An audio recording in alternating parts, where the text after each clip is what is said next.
Hello students, welcome back to my channel. इससे पहले video में हम लोग कर चुके थे फोर्स के बारे में। आज हम लोग करेंगे Newton's laws of motion.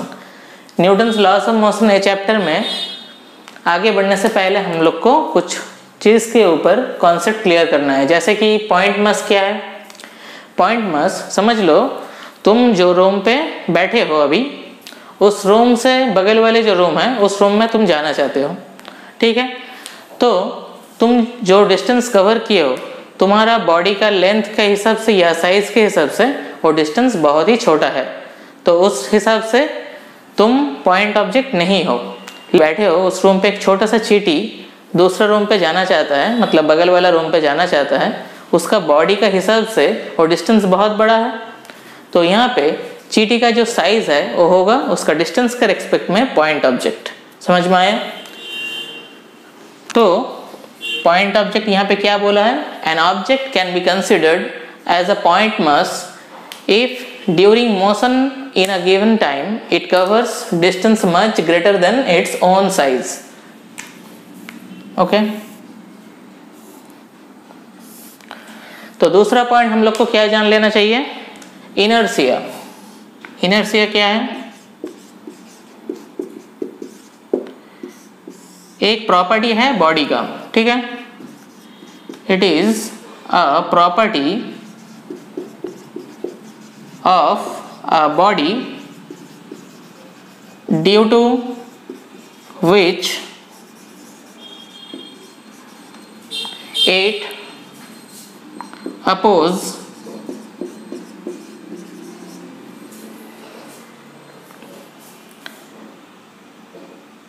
itself state। मतलब इनर्शिया कोई भी ऑब्जेक्ट का क्या है? प्रॉपर्टी है। मतलब इनर्शिया खुद से चेंज नहीं होना चाहता है। मतलब कोई भी ऑब्जेक्ट अगर रेस्ट में है तो सारा टाइम रेस्ट में ही रहना चाहेगा। अगर कोई भी ऑब्जेक्ट मोशन में है तो सारा टाइम मोशन में ही चलना चाहेगा, ठीक है।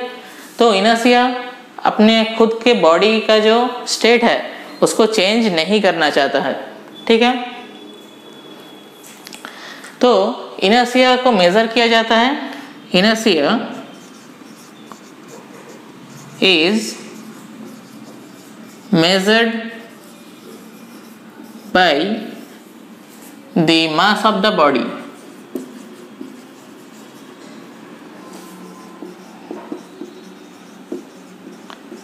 मतलब यहाँ पे तुम कह सकते हो inertia is directly proportional of mass, ठीक है।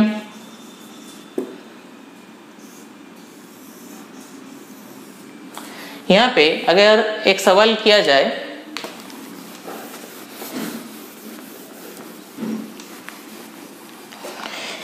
देखो अभी तो यहाँ पे अभी हम लोग देखा इनर्शिया डायरेक्टली प्रोपोर्शनल क्या है? मास के साथ। मतलब कोई भी ऑब्जेक्ट को, कोई भी हेवियर ऑब्जेक्ट को,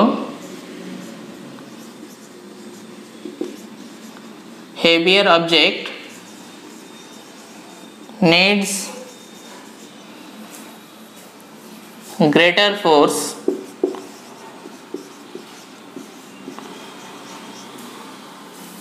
to change its state due to inertia, ठीक है।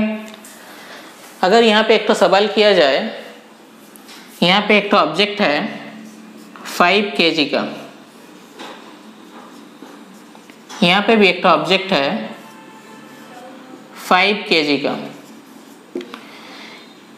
ए ऑब्जेक्ट रेस्ट में है, ए ऑब्जेक्ट मोशन में है। तो which one have more inertia?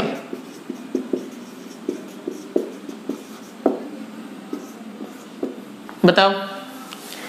यहाँ पे देखो, पहले ही हम लोग पढ़ चुके हैं इनर्शिया मास का ऊपर डिपेंड करता है, वेलोसिटी का ऊपर नहीं। चाहे वो रेस्ट में है या मोशन में है, उससे कोई फर्क नहीं पड़ने वाला। ठीक है, मतलब दोनों का मास अगर सेम है तो दोनों का इनर्शिया क्या होगा, वो भी सेम होगा। ठीक है, क्योंकि इनर्शिया मास डिपेंडेंट है। क्लियर है? ओके, अभी यहाँ पे देखो दूसरे और एक सवाल यहाँ पे किया जा सकता है, जैसे कि what is the unit of inertia. क्या होगा? यूनिट ऑफ इनर्शिया क्या होगा? इसका आंसर क्या लिख दोगे? मास के ऊपर डिपेंडेंट है, इनर्शिया डायरेक्टली प्रोपोर्शनल क्या है मास के साथ, तो मास का यूनिट क्या है? केजी। सो इनर्शिया का भी यूनिट क्या हो जाएगा? केजी, है कि नहीं? लेकिन इनर्शिया का कोई यूनिट नहीं होता है, इनर्शिया एक प्रॉपर्टी है, it is a property.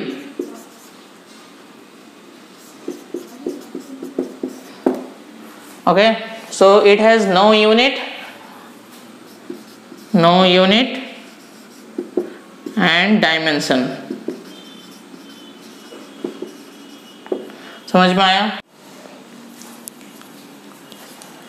There are 4 type of inertia। क्या क्या है? सबसे पहले वाला है inertia of rest, दूसरा है inertia of motion, तीसरा है inertia of direction एंड चौथा है inertia of rotation। सबसे पहले हम लोग देखेंगे inertia of rest क्या होता है। पकड़ लो तुम बस में खड़ा हुआ हो, ठीक है, बस यहाँ पे रेस्ट में है तो आदमी भी यहाँ पे रेस्ट में ही होगा। ठीक है, ये हमारा ह्यूमन बॉडी है, तो इसको 2 हिस्से में बांट लो। एक ऊपर वाला जो हिस्सा है इसको हम अपर पार्ट कहते हैं, और नीचे वाला जो हिस्सा है इसको हम लोअर पार्ट कहते हैं। ठीक है, अभी बस में ही रेस्ट में है, आदमी भी रेस्ट में है, मतलब अपर पार्ट और लोअर पार्ट दोनों रेस्ट में है। अगर सडनली बस चलना शुरू कर दिया तो क्या होगा? हमारा बॉडी का जो लोअर पार्ट है वो भी क्या हो जाएगा? मोशन में आ जाएगा। ठीक है ना, लेकिन हमारा बॉडी का जो ऊपर का हिस्सा है मतलब अपर पार्ट जो है वो तब भी रेस्ट में ही रहना चाहेगा। ठीक है, इसीलिए हम लोग पीछे की तरफ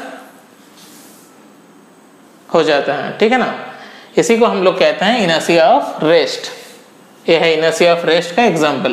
दूसरे एग्जांपल देखो, यहाँ पे इनर्शिया ऑफ मोशन क्या है। यहाँ पे देखो एक बस यूनिफॉर्म मोशन से मूव कर रहा है सामने की तरफ, तो बॉडी का ऊपर वाला हिस्सा और नीचे वाला हिस्सा मतलब upper part and lower part both are moving, right, मतलब मोशन में है। तो यहाँ पे देखो दोनों ही अगर मोशन में है तो अभी हम लोगों का बॉडी का जो लोअर पार्ट है वो भी मोशन पे है, अपर पार्ट भी मोशन पे है। ठीक है ना, अगर सडनली ये बस ब्रेक कर दिया तो लोअर पार्ट साथ साथ क्या हो गया? रेस्ट में आ गया, लेकिन अपर पार्ट तब भी चलना जारी है। ठीक है, तो इसीलिए हम लोग सामने की तरफ झुक जाते हैं, इसी को हम लोग कहते हैं इनर्शिया ऑफ मोशन। क्लियर? अभी हम लोग देखेंगे inertia of rotation and inertia of direction के एग्जांपल्स कैसे होता है। अभी यहाँ पे देखो देखना है इनर्शिया ऑफ डायरेक्शन क्या है। समझ लो कोई भी एक कार जो एक सर्फ टर्न लेना चाह रहा है, ये यहाँ पे देखो कार अगर सर्फ टर्न इस तरफ लेना चाहेगा, अंदर बैठा हुआ जो आदमी है वो लेफ्ट की तरफ सरक जाएगा।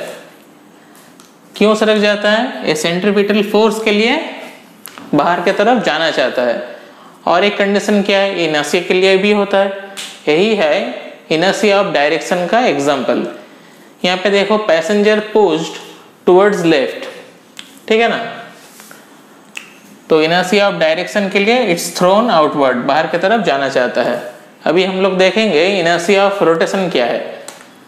ये क्या है, हम लोग उनका साइकिल का जो चक्का होता है उसको अगर पूरे फुल फोर्स से मूव किया जाए तो ये चक्का क्या होगा, कीप रोटेटिंग, ठीक है ना, मतलब उसका रोटेशनल एक्सिस चेंज नहीं होगा। ये है इनर्शिया ऑफ रोटेशन का एग्जाम्पल, ठीक है। ओके, हाल फिलहाल में तुम लोगों ने जो वेब सीरीज देख रहे हो कोटा फैक्ट्री, वहाँ पे ये वाला जो एग्जाम्पल है, ये एग्जाम्पल जीतू भैया ने दिखाया था, ठीक है ना, इनर्शिया ऑफ रोटेशन का। अभी हम लोग करेंगे न्यूटन्स का फर्स्ट लॉ। ये लॉ हम लोग क्लास 8 से पढ़ते हुए आ रहे हैं। तो क्या है ये law?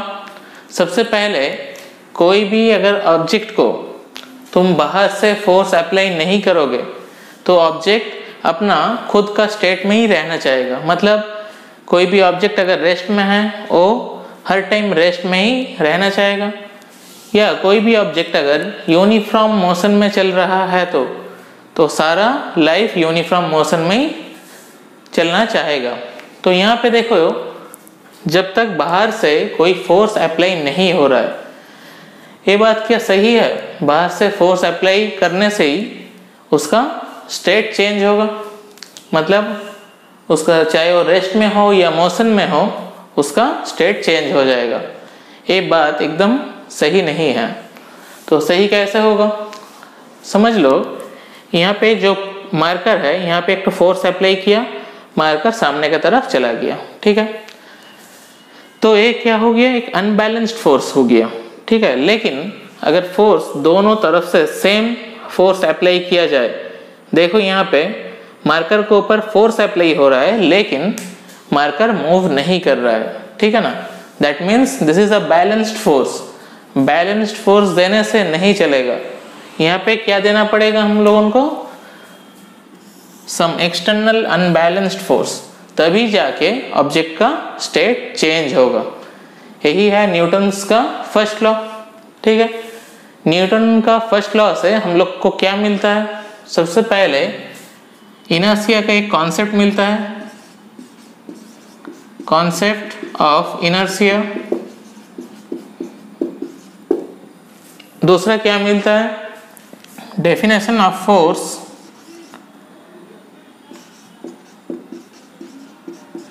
Definition of qualitative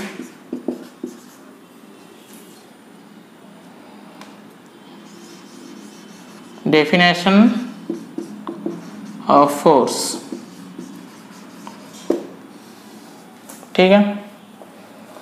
qualitative definition of force के बारे में हम लोग जान सकते हैं, ठीक है। और न्यूटन फर्स्ट लॉ का दूसरा एक नाम भी है, क्या है उसका?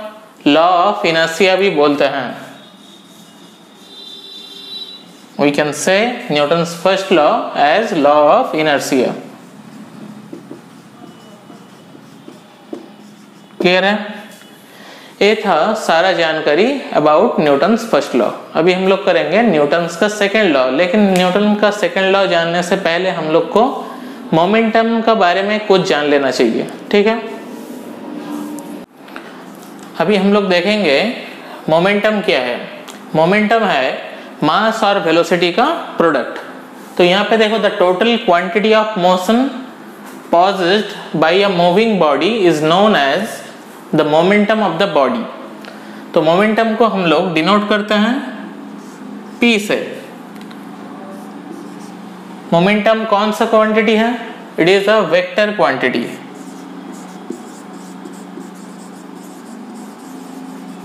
ठीक है। मोमेंटम मास और वेलोसिटी का प्रोडक्ट है, ठीक है। मास क्या है? वेक्टर क्वांटिटी या स्केलर क्वांटिटी? मास है स्केलर क्वांटिटी, लेकिन वेलोसिटी क्या है? वेक्टर क्वांटिटी, ठीक है ना।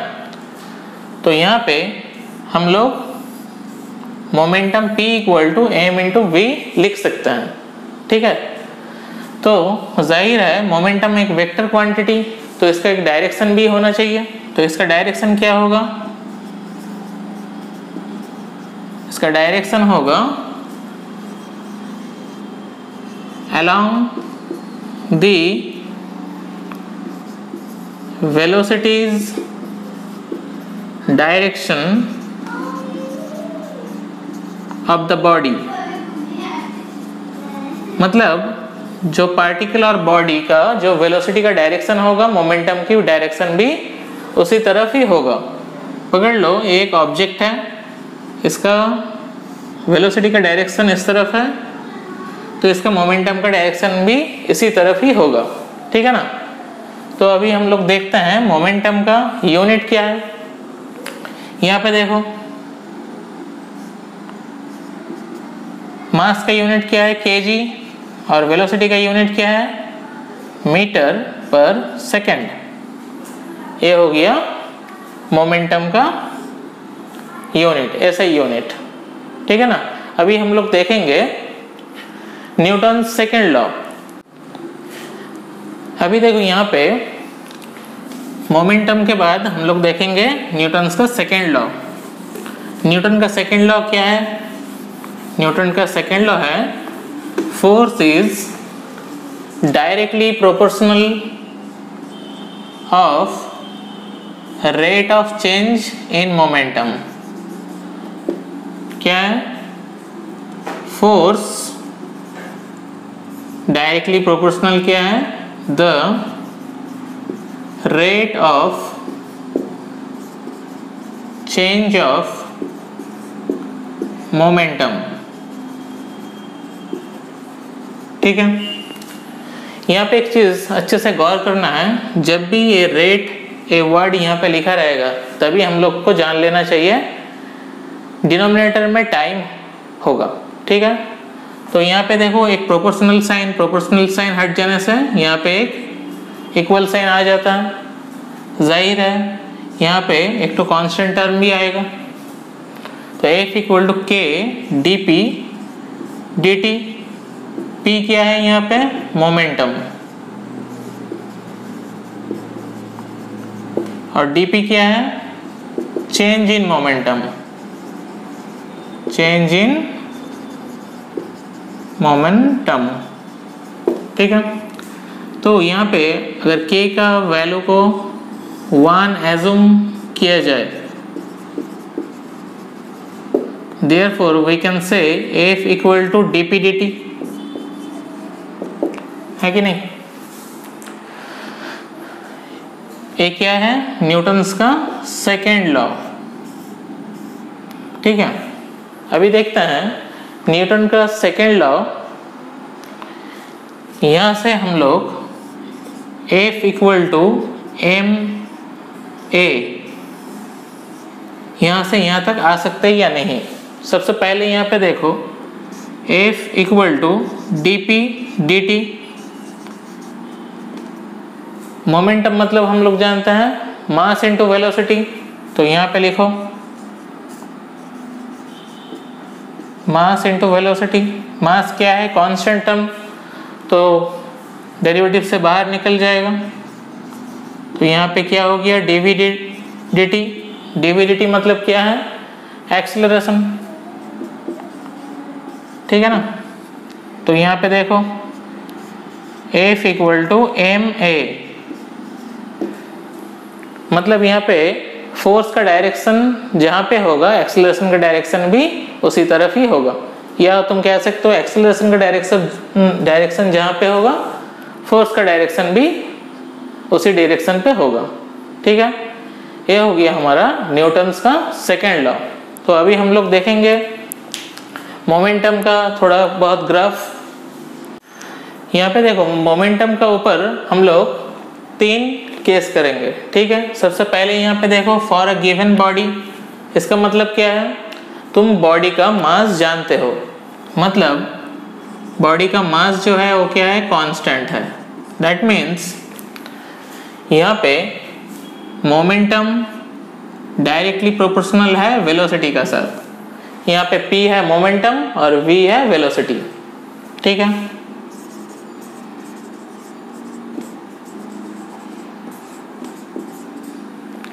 तो यहाँ पे ग्राफ कैसा होगा? यहाँ पे ये अगर x एक्सिस वेलोसिटी पकड़ लो और y एक्सिस को मोमेंटम पकड़ लो, तो क्या है डायरेक्टली प्रोपोर्शनल, मतलब ए स्ट्रेट लाइन होगा पासिंग थ्रू दी ऑरिजिन। तो यहाँ पे अगर हमको पूछे मोमेंटम वर्सेस वेलोसिटी ग्राफ का स्लोप क्या होगा, यहाँ पे देखो मोमेंटम वर्सेस वेलोसिटी ग्राफ का जो स्लोप होगा वो क्या होगा, मास जो कि कांस्टेंट है। देखो ना यहाँ पे इसका स्लोप क्या हर एक जगह पे कांस्टेंट है, ठीक है। दूसरा केस देखो, यहाँ पे बोला है for different bodies at same velocity. यहाँ पे देखो सेम वेलोसिटी दिया गया है, मतलब वेलोसिटी यहाँ पे कांस्टेंट है। डिफरेंट बॉडी मतलब दोनों बॉडी का मास अलग अलग है, ठीक है। तो यहाँ पे मोमेंटम मास के साथ डायरेक्टली प्रोपोर्शनल, ठीक है। तो यहाँ पे भी अगर ग्राफ ड्रॉ किया जाए मोमेंटम वर्सेस यहाँ पे मास होगा। यहाँ पे अगर फिर से पूछ लिया मोमेंटम वर्सेस मास ग्राफ में स्लोप क्या होगा, A be passing through the origin, और इसका भी स्लोप होगा वेलोसिटी जो कि कांस्टेंट है, ठीक है। तीसरा केस देखो, यहाँ पे बोला गया है if two objects of different masses have same momentum, ठीक है। तो दोनों ऑब्जेक्ट है, इस ऑब्जेक्ट का मास है m1, इस ऑब्जेक्ट का वेलोसिटी है v1, और इस ऑब्जेक्ट का मास है m2, इस ऑब्जेक्ट का वेलोसिटी है v2, लेकिन दोनों का मोमेंटम सेम है, मतलब यहाँ पे मोमेंटम कांस्टेंट है। तो यहाँ पे m1 v1 equal to p, m2 v2 equal to p, momentum same है, मतलब we can write here m1 v1 equal to m2 v2, ठीक है, इक्वल टू कांस्टेंट। तो यहाँ पे हम लोग लिख सकते हैं v इनवर्सली प्रोपोर्शनल 1/m, मतलब कोई भी ऑब्जेक्ट का अगर मास जितना ज़्यादा होगा वेलोसिटी उतना कम होगा, अगर मास कम हुआ तो उसका वेलोसिटी ज़्यादा होगा, ठीक है। तो यहाँ पे देखो, यहाँ पे ग्राफ कैसा होगा वेलोसिटी और मास के ऊपर। यहाँ पे देखो इनवर्सली प्रोपोर्शनल जब भी होता है तब ये दोनों का ग्राफ होता है रेक्टेंगुलर हाइपरबोला, ठीक है। ये है मोमेंटम का तीनों केस का ग्राफ एनालिसिस। अभी हम लोग करेंगे इम्पल्स। इम्पल्स क्या है, इसको जानने के लिए सबसे पहले एक चीज़ जानना ज़रूरी है। हम लोग हर कोई फुटबॉल खेलता है, फुटबॉल खेलने के टाइम पे हमारा प्लेयर लोगों का पैर में फुटबॉल कितने टाइम के लिए रहता है, बहुत ही कम टाइम के लिए रहता है, फ्रैक्शन ऑफ टाइम के लिए रहता है बॉल। तो यहाँ पे फोर्स का मैग्नीट्यूड कितना है वो इम्पॉर्टेंट नहीं है, या कितने समय तक तुम्हारा पैर में बॉल था वो भी इम्पॉर्टेंट नहीं है। तो क्या है इम्पॉर्टेंट, इम्पॉर्टेंट है टोटल इफेक्ट ऑफ फोर्स, मतलब इम्पल्स को हम कह सकते हैं फोर्स इनटू टाइम, ठीक है। दोनों का प्रोडक्ट को हम इम्पल्स कह सकते हैं। यहाँ पे देखो क्या बोला गया है, when a large force act for an extremely short duration, neither the magnitude of the force nor the time for which it acts is important, ठीक है। मतलब फोर्स का मैग्नीट्यूड भी इंपॉर्टेंट नहीं है और कितने समय तक का टाइम तक फोर्स अप्लाई हुआ वो भी इंपॉर्टेंट नहीं है। इंपॉर्टेंट क्या है, total effect of force he important है। इसी को हम एक साथ में क्या कहते हैं, इम्पल्स, ठीक है। तो इसका यूनिट क्या हो जाएगा, न्यूटन सेकेंड, ठीक है। इम्पल्स का यूनिट हो गया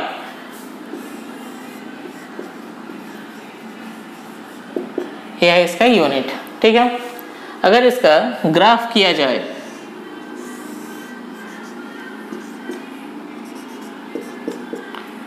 फॉर ए फाइनाइट टाइम।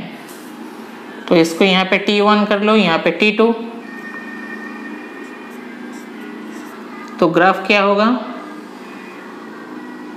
उसका ग्राफ ऐसा होगा। क्यों ऐसा होगा उसका ग्राफ? पकड़ लो, तुम्हारा पैर का ऊपर से बुलेट का जो फ्रंट व्हील है वो चला गया है। अगर एकदम से चला गया है तो तुमको उतना ज़्यादा तकलीफ महसूस नहीं होगा इनिशियल टाइम के लिए।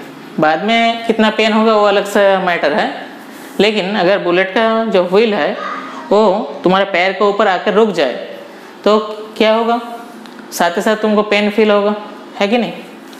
वो क्यों हो रहा है? वो टोटल इफेक्ट ऑफ फोर्स के लिए ज़्यादा पेन फील हो रहा है, ठीक है ना। इसी को हम लोग इम्पल्स कहते हैं। इम्पल्स क्या है? एक वेक्टर क्वांटिटी है। अभी यहाँ पे देखो, फाइनाइट वैल्यू के लिए इम्पल्स का फॉर्मूला क्या होगा? Integration t1 to t2 f dot dt, ठीक है। ये है इम्पल्स का इंटीग्रल फ्रॉम, ठीक है। तो यहाँ पे देखो फोर्स और टाइम ग्राफ में, यहाँ पे देखो फोर्स और टाइम ग्राफ में एरिया अंडर द कर्व क्या हो रहा है? फोर्स वर्सेस टाइम ग्राफ में area under the curve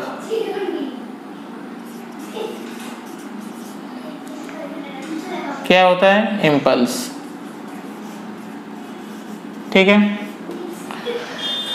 impulse को हम लोग चेंज इन मोमेंटम भी कहते हैं। इम्पल्स को हम लोग चेंज इन मोमेंटम भी बोल सकते हैं, ठीक है। अभी देखना है न्यूटन्स का जो सेकेंड लॉ है, न्यूटन का सेकेंड लॉ के साथ इम्पल्स को अगर रिलेट किया जाए, वहां पे देखो F इक्वल टू क्या है? dp dt, ठीक है। और यहाँ पे देखो I इक्वल टू क्या है? F dt, ठीक है ना। तो यहाँ पे हम लोग कह सकते हैं इम्पल्स इक्वल टू